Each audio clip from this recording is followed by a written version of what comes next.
La Genèse, chapitre 11. Toute la terre avait une seule langue et les mêmes mots. Comme ils étaient partis de l'Orient, ils trouvèrent une plaine au pays de Shinaër, et ils y habitèrent. Ils se dirent l'un à l'autre, allons, faisons des briques et cuisons-les au feu. Et la brique leur servit de pierre, et le bitume leur servit de ciment. Ils dirent encore, allons, bâtissons-nous une ville, et une tour dont le sommet touche au ciel, et faisons-nous un nom, afin que nous ne soyons pas dispersés sur la face de toute la terre.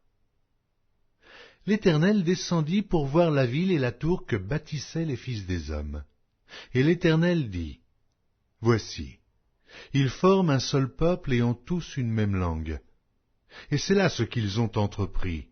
Maintenant, rien ne les empêcherait de faire tout ce qu'ils auraient projeté. Allons, descendons et là, confondons leur langage, afin qu'ils n'entendent plus la langue les uns des autres. Et l'Éternel les dispersa loin de là sur la surface de toute la terre. Et ils cessèrent de bâtir la ville. C'est pourquoi on l'appela du nom de Babel, car c'est là que l'Éternel confondit le langage de toute la terre. Et c'est de là que l'Éternel les dispersa sur la face de toute la terre. Voici la postérité de Sem. Sem, âgé de 100 ans, engendra Arpachad, 2 ans après le déluge. Sem vécut après la naissance d'Arpachad 500 ans, et il engendra des fils et des filles.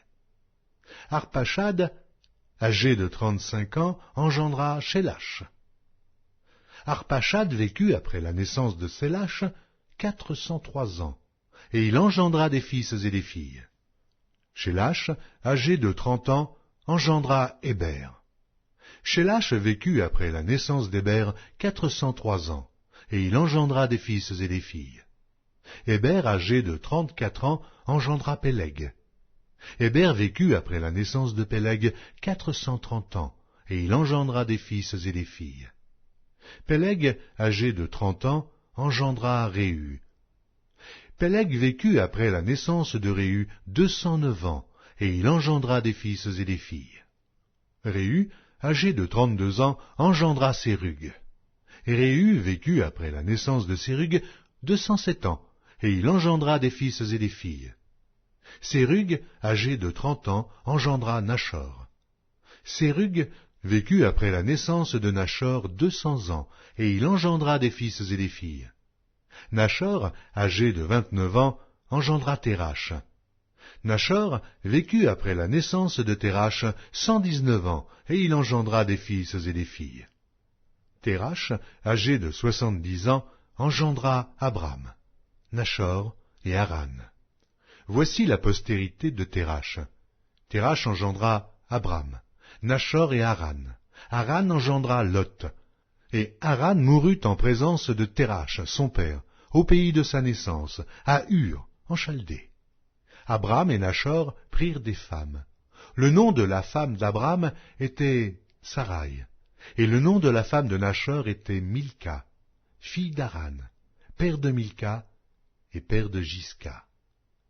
Sarai était stérile, elle n'avait point d'enfant. Térach prit Abram, son fils, et Lot, fils d'Haran, fils de son fils, et Sarai, sa belle-fille, femme d'Abram, son fils. Ils sortirent ensemble d'Ur en Chaldée, pour aller au pays de Canaan. Ils vinrent jusqu'à Charan, et ils y habitèrent. Les jours de Térach furent de 205 ans, et Térach mourut à Charan.